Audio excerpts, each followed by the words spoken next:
Bom, a gente está vindo de volta agora para entender as tensões, né? Quando é que o Freud termina a teoria pulsional, quando ele descobre em Empédocles essa tensão, um polo que desagrega e um polo que agrega, né? Da pulsão. Eu falei para vocês há muito tempo atrás no fato da gente ser um ser para a morte. Eu falei no instinto de morte, que é diferente da pulsão de morte. O ser para a morte eu tirei do Heidegger. Aí me questionaram e tal. Eu já respondi isso também. Eu falei do instinto de morte. Eu dei o exemplo do louva-a-Deus, que enquanto ele está num único coito da vida dele, ele vai sendo comido. Para quê? Para deixar vários louva-a-Deus na vida, no mundo. O salmão que sobe a correnteza, morre um monte de salmão pelo caminho, mas para quê? Para que deixe um monte de salmão no mundo.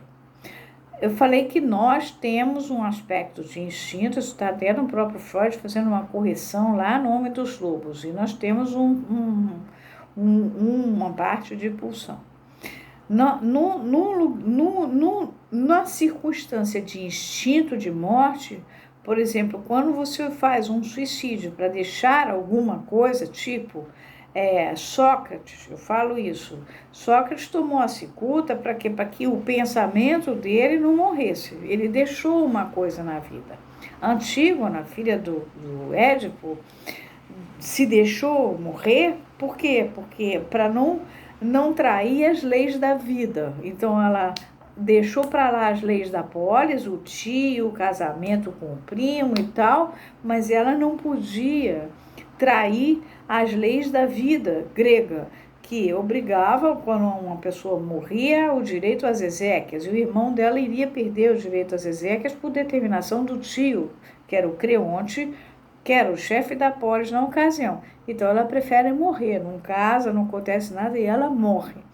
Isso não é por pulsão, isso é quando o Mahatma Gandhi faz greve de fome para salvar a Índia, ele podia morrer. Não é por pulsão, é por instinto, é para deixar a Índia livre. Agora, quando uma pessoa pula da janela porque não está querendo pagar a conta, ou qualquer outro tipo de coisa, ou essa cliente que eu contei que teve o mesmo câncer do outro, e é por pulsão. Ela queria morrer. A pulsão de morte que é o princípio do prazer, é o princípio do nirvana. Você quer voltar ao nirvana, você quer voltar ao mundo mortífero, não é? É diferente do instinto. É pulsão. E se você deflete a pulsão em pulsão de vida, você tem vários aspectos, tanto oral, como anal, como fálico, como genital, como escópico, como epistemofílico, enfim, você tem maneiras de defletir a pulsão e de viver. Então eu mostro 2 casos clínicos, um não sobreviveu, outro morreu. Então, e eu mostro para vocês que na escola de Asclépio, que Freud vai terminar a teoria pulsional quando ele descobre no Empédocles essa tensão desse polo desagregador e desse polo agregador. Então, os 2 polos entram em tensão, e essa tensão existe o tempo inteiro. Assim ele encerra a teoria pulsional lendo Empédocles, que ele só foi ler no final. Quem era o Empédocles? Era um pensador trágico da época dos chamados pré-socráticos. Empédocles, por sua vez, vem da escola do Parmênides, que por sua vez vem da escola do Euclides. Eu contei para vocês que nessa época, então o Empédocles foi um homem que ele é tido como quem salvou uma cidade inteira de uma epidemia de lepra. Então ele estava mais voltado para o bios. E ele é que é o teórico dessa tensão entre desagregação e agregação, entre vida e morte, entre amor e desamor, enfim. O nome, eu já falei para vocês que a gente vai usar o nome que o Lacan usou, que o Empédocles usou, que o Freud aproveitou. Isso eu vou dar para vocês. O Parmênides é o cara mais voltado para o pensamento, para as letras e tal, ele não está voltado mais para o bios, ele vai dar mais a linha dele, quando esse eixo, esse nó que tem mente, espírito e corpo junto, a parte do bios vai seguir com, que está no Empédocles, vai seguir com Asclépio, com Hipócrates, que vai ser o último Asclepíade, e aí vai vir a medicina já. Do lado do pensamento e tal, do Parmênides, vai vir quem? O Platão, e vai nascer a filosofia, vai separar, o Logos fica para lá. E do lado do Euclides, que é a physis é a dispersão, que o Euclides tem a questão da geometria, que na verdade é chamada de euclidiana, mas ela é bem não euclidiana, ela é a geometria que a gente trabalha e usa, por exemplo, na psicanálise, que é uma geometria em quarta dimensão, é uma topologia, na verdade, e é a geometria de Sela. A gente tem um livro do Carlos Tomei muito interessante, mostrando, na verdade, quem é o Euclides. É tudo que a gente chama de geometria não euclidiana, ela, na verdade, é euclidiana. Ela está trabalhando com essa dimensão, quarta dimensão.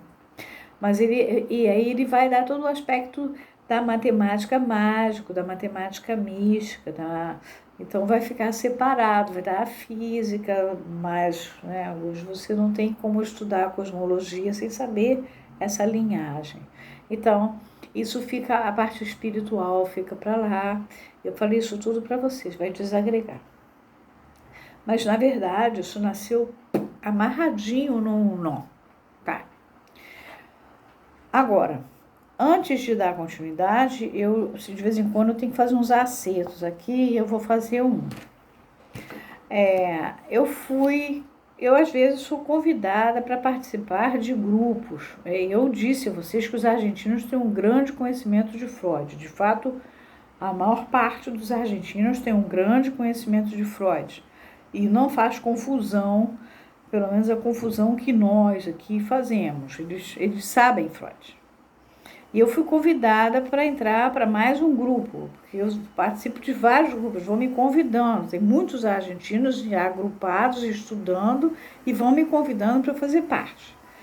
Quando eu acho que tem a ver com o que eu estou propondo, com o que eu tenho estudado, com o que eu considero que é dentro da linhagem da psicanálise, eu aceito. Quando não, não. Quando eu acho que tem equívoco, engano, ou que eu descubro no meio do caminho que tem, eu pulo fora. Eu entro no grupo, participo do grupo. Se eu vi que o grupo, na verdade, está querendo se aproveitar do público, eu saio fora.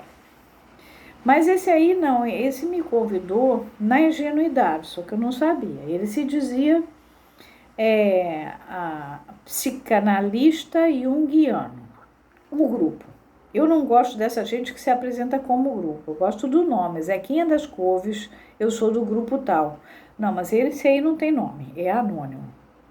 Era um grupo de psicanálise junguiana. Eu não aceitei e respondi por quê? Porque o próprio Jung disse, aos 81 anos, num livro que ele escreveu, que eu já mostrei para vocês lá há muitos anos atrás, em algum momento do mundo psi, esse livro está escrito pelo Jung, e ele diz que ele não é psicanalista, porque justamente ele não consegue entender álgebra. E, na verdade, o Freud, desde o começo, até o modelo da cebola, lá atrás, já é matemático.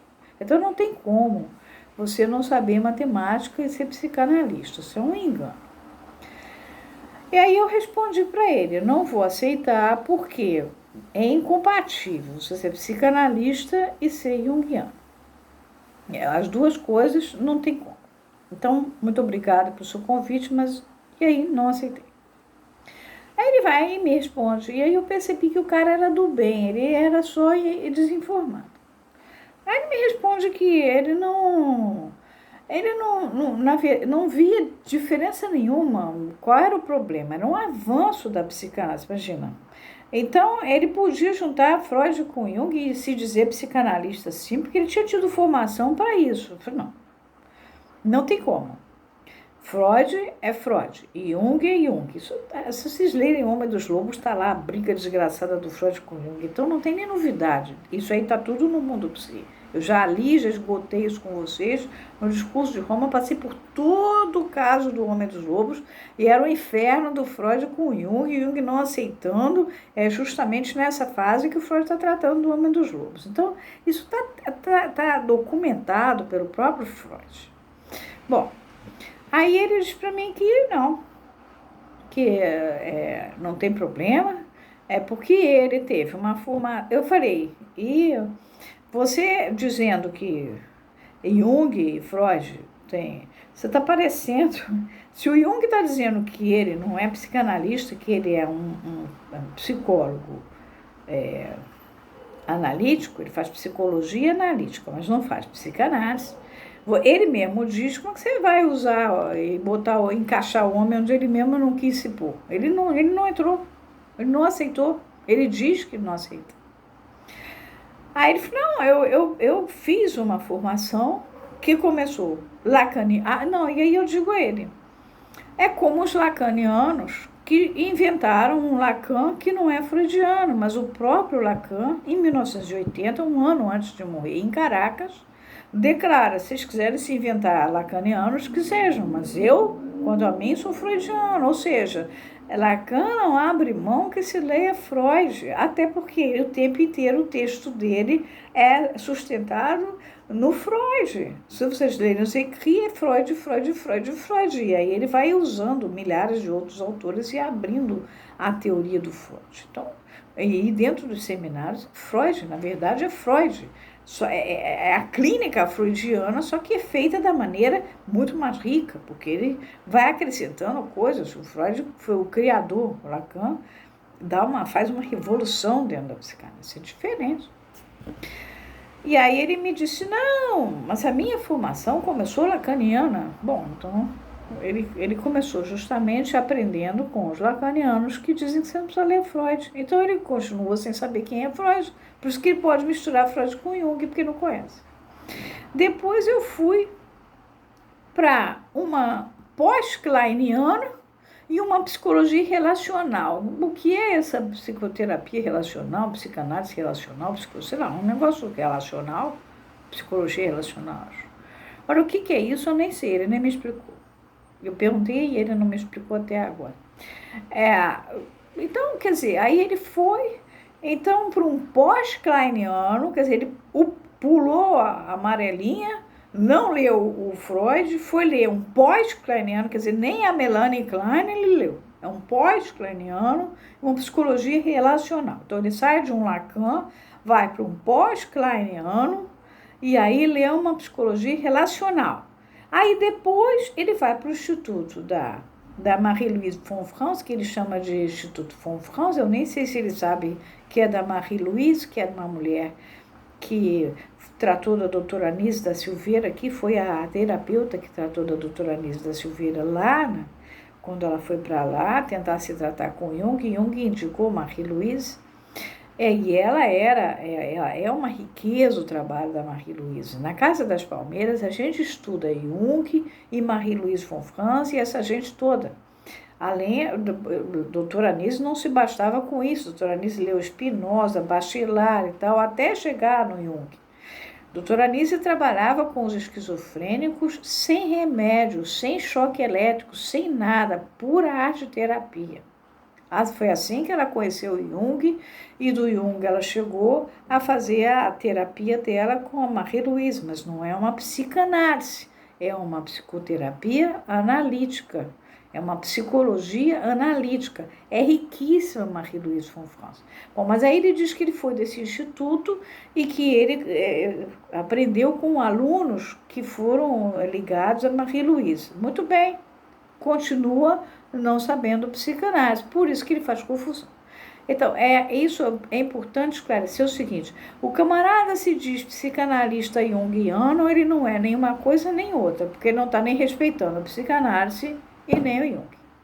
Isso eu já falei várias vezes para vocês.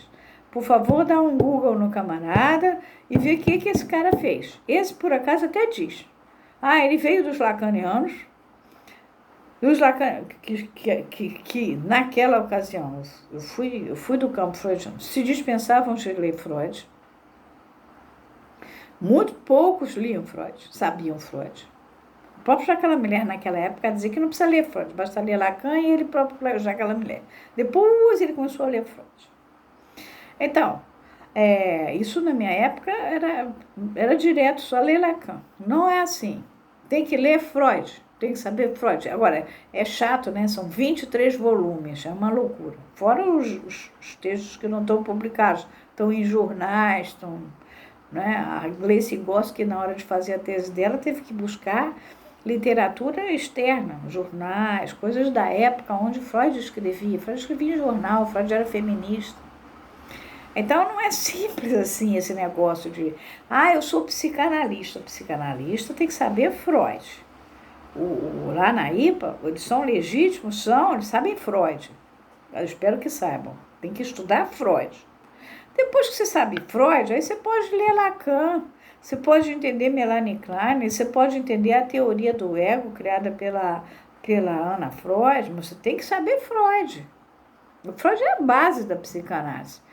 E o Jung diz que ele não dava certo com isso. Então, psicanalista junguiano, ou ele está usando o termo psicanálise impropriamente, que é o que eu pensei que o rapaz estava usando, para fazer o mercadinho, dizer que é psicanalista. Não, no caso dele não, é pura ingenuidade.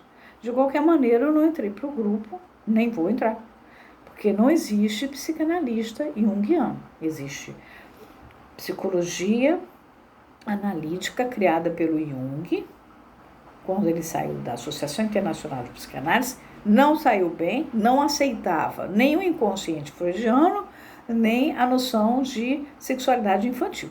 Foi a briga, o pau comeu aí.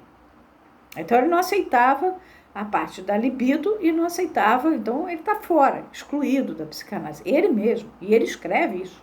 Ainda diz, eu não sabia álgebra. E fez uma coisa bonita. Se vocês lerem as coisas dele, você vai tratar de esquizofrênico, você precisa se você for tratar só com arte-terapia, você precisa daquele mundo de imagens.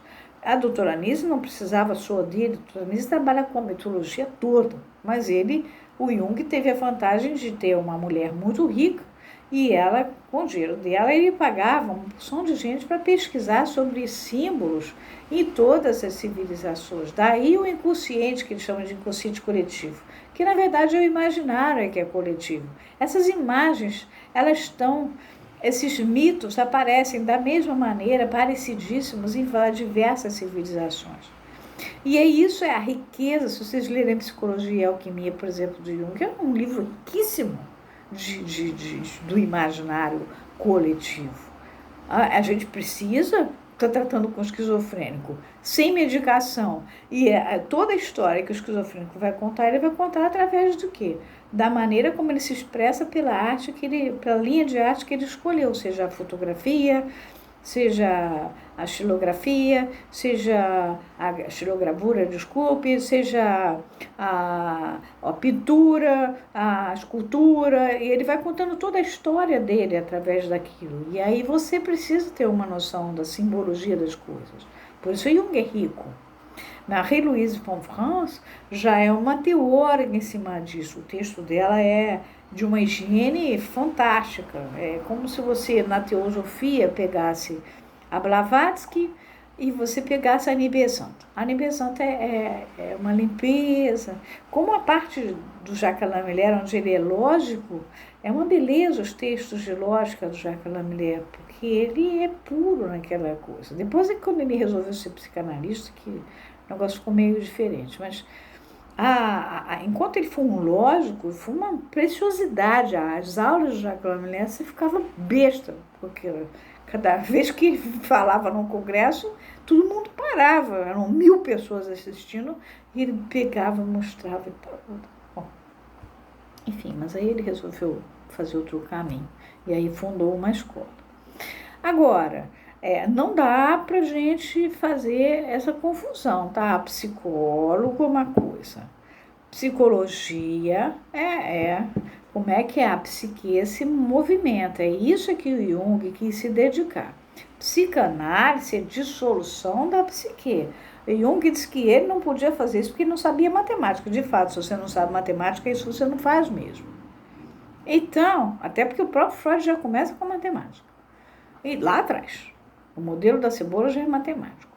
Então, meu bem, eu queria avisar só vocês, não tem como, tá?